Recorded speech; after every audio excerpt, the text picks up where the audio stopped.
তার গোপন অঙ্গের জিনিস, পার্সোনাল জিনিসগুলো কিনে দিবে তার জন্মদাতা বাবা। কারণ বাবা কখনো তার মেয়ের দিকে কুদৃষ্টি যাবে না। কথা কোন ঠিক না বেঠিক? এই জন্য উপযুক্ত সাবালিকা মেয়েদের প্রয়োজনীয় জিনিসপত্র তার বাবা কিনে দিবে। বাবা যদি না থাকে তাহলে তার আপন বড় ভাই, আপন বড় ভাই যে বাবার আসনে বসে, কখনো আপন বড় ভাই তার বোনের দিকে কুদৃষ্টি যাবে না। কথা কোন ঠিক না বেঠিক? এটা বাবার অ্যাবসেন্সে, যদি বাবা না থাকে, সাবালিকা বোন যদি থাকে, তারপর সে তার অন্য কারো কাছ থেকে আনতে পারবে না। এই জন্য ভাইয়ার আমার, বন্ধুরা আমার, সে তার বড় ভাইকে বলতে পারবে, তার মার মাধ্যমে বা মার মাধ্যমে, আম্মার মাধ্যমে বলতে পারবে যে ভাইকে বলো আমার এই জিনিসটা প্রয়োজন। কারণ ভাই কখনো বোনের দিকে কুদৃষ্টি দিবে না। কথা বলেন ঠিক না বেঠিক? এই জন্য যুবক ভাইয়ার আমার, বড় মহিলা মা বোনরা হচ্ছে ঘরের শোভা। এদেরকে সব সময় পর্দার ভিতরে রাখতে হবে, এদেরকে সব সময় আমানতে রাখতে হবে, তাদেরকে রাস্তাঘাটে বেপরোয়া হয়ে ছাড়বেন না। আপনাদের পায়ে হাত ধরে বলবো, যেহেতু নবীনগরের মধ্যে ম্যাক্সিমাম পরিবারের প্রবাসী যুবকরা বিদেশে থাকে, ঘরের মধ্যে স্ত্রী আছে, আমার মা বোনরা গো, বিনা প্রয়োজনে আপনারা ঘরের বাহির হবেন না, স্বামীর অনুমতি ছাড়া ঘর থেকে বের হবেন না। পায়ে হাত ধরে বলবো, কারণ আপনারা ঘরের সুন্দর, ঘরের শুভ, আপনারা, আপনাদের কারণে একটা পরিবার সুন্দর হবে।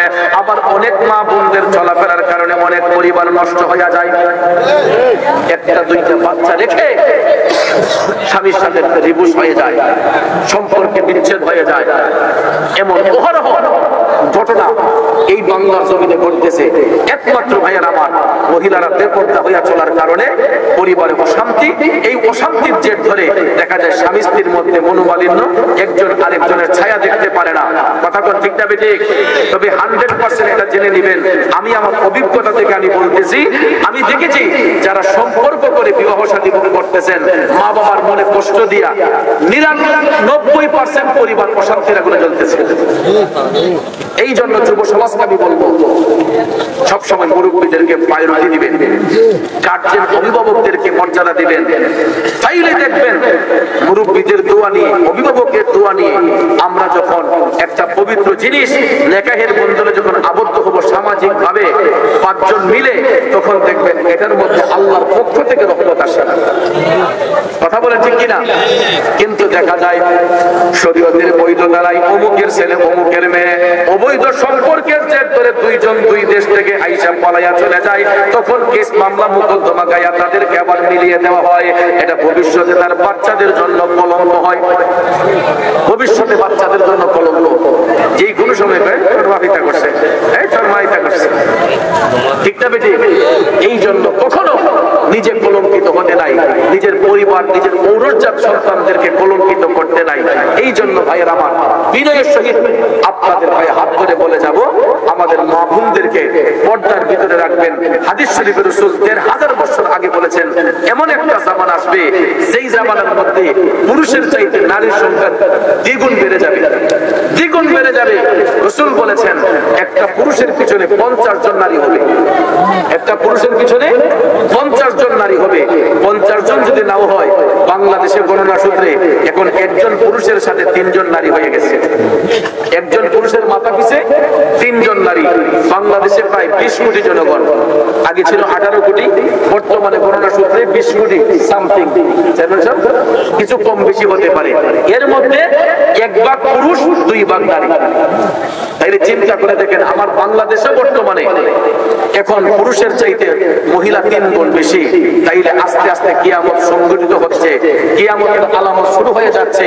1500 বছর আগে রাসূল বলছেন যে এমন একটা জামানা আসবে যেই জামানায় মানুষ জ্ঞান চর্চা করবে, জ্ঞান চর্চা করার পরে তাদের আচরণ হবে মূর্খদের মতো। মানুষ পাণ্ডিত্য অর্জন করবে, কিন্তু তাদের আচরণটা হবে মূর্খদের মতো। আমরা অনেক জায়গায় এইরকম কিছু সিচুয়েশন দেখতে পাই কি পাই না? এই জন্য ভাইয়ের আমার, ফিতনার জামানায় আমরা পড়ে গেছি। আল্লাহর রাস্তায় মুসলমানদের উপর বড় ধরনের ষড়যন্ত্র চলতেছে, বিশেষ করে আমাদের দেশের উপরে অনেক বড় ধরনের ষড়যন্ত্র চলতেছে।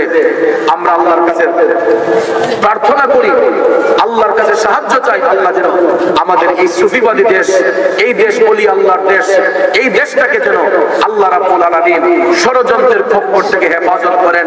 ভাইয়ার আমার, দেখা যায় প্রতিহিংসার জের ধরে এক ভাই আরেক ভাইয়ের উপর মামলা দিচ্ছি, এক ভাই আরেক ভাইকে জেল হাজতে করতেছি, এক ভাই আরেক ভাইকে নিয়ে তামাশা করতেছি, যেটার কারণে দেখা যায় আমাদের শান্ত পরিবেশগুলো অশান্ত হয়ে যাচ্ছে।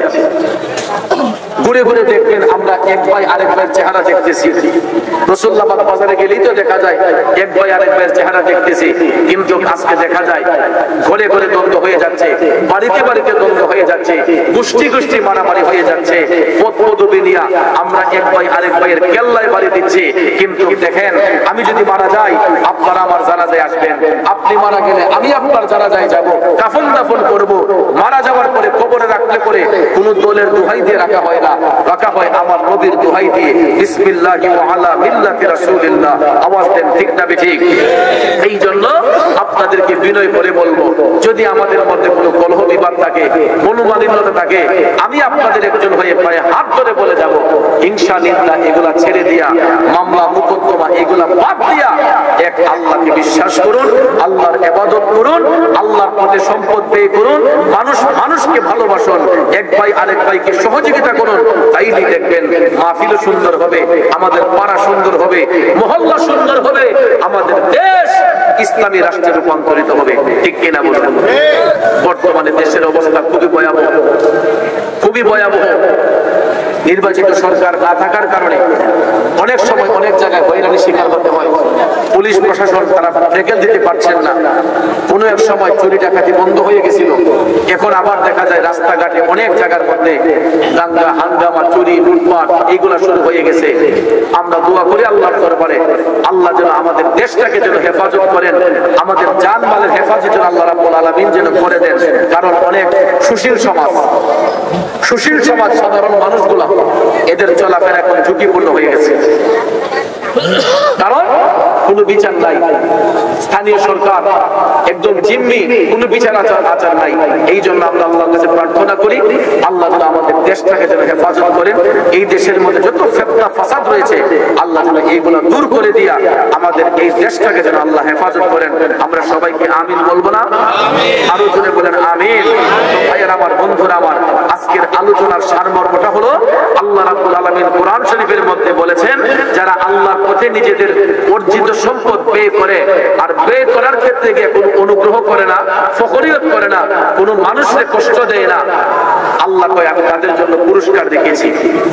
আর আমাদের দেশে কিছু কিছু মানুষ দেখবেন, এরা সম্পদ পাইয়া তার বাড়ির সামনে দিয়ে রাস্তাটা একটু পাকা করে দেওয়ার লাগে, এবারে কয় আমি 1 ইঞ্চি জায়গা ছাড়তাম না।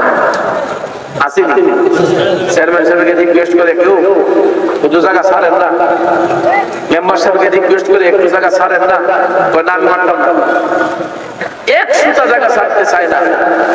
কেউ ভাই জায়গা নিয়ে কি কবরে যাবে? এই যে মানুষকে কষ্ট দেওয়া হয়, রাস্তার কারণে অনেক জায়গায় বাড়ি করতে পারে না, রাস্তার কারণে অনেক জায়গায় এক ভদ্রলোক তার ঘরে ঢুকতে পারে না। যারা রাস্তা দিয়ে মানুষকে কষ্ট দেয়, জাগার বড়াই দেখায়, ক্ষমতার বাহাদুরি দেখায়, আল্লাহ রাসূল বলছেন হাসরের ময়দানে ওই ব্যক্তিটা আমি নবীর সুপারিশ থেকে বঞ্চিত হবে যে যার লেসান দিয়া মানুষের মনের মধ্যে আঘাত দিয়েছে, মানুষের চলার পথে বাধা সৃষ্টি করেছে। যেমন ওই বুড়িমা তায়েফের ময়দানে আল্লাহ রাসূলের রাস্তার মধ্যে কাঁটা দিয়ে রাখতো, ঠিক না বেঠিক? কিন্তু ওই বুড়িমা যখন বুঝতে পারলো যে মায়ার নবী, দয়ার নবী, দয়ার সাগর নূর নবীজি যিনি রাহমাতুল লিল আলামিন, তখন বুড়িমা পর্যন্ত লজ্জিত হইয়া ওই বুড়িমা আমার নবীর কদমে মাফ চাইছে, আমার নবীর কদমে মাফ চাইছে। এই জন্য ভাইয়ের আমার, আমরা যেন ওই রকম আচরণ না করি। বিশেষ করে আমি পৌর এলাকায় যখন যাই, বিশেষ করে আমি আপনার 2টা পৌরসভা আমার নজরে বেশি পড়ছে, আমাদের নবীনগর পৌরসভা, এরপরে ভৈরব পৌরসভা। ভৈরব পৌরসভায় আমি গিয়ে দেখছি মানুষ ড্রেনের উপর দিয়ে রাস্তা, যেটা দিয়ে নর্দমা যায়, এই ড্রেনটা শুধু আছে সরকারি করণীয় ভাবে, কিন্তু আশেপাশে 1 ইঞ্চি জায়গা নাই। একটা লাশ নিয়ে যে বের হবে এই জায়গাটুকু ভদ্রলোক রাখতে চায় না, জায়গাটা তো প্রাধান্য দিছে। একটা লাশ নিয়ে যে বের হবে এই জায়গাটুকু নাই।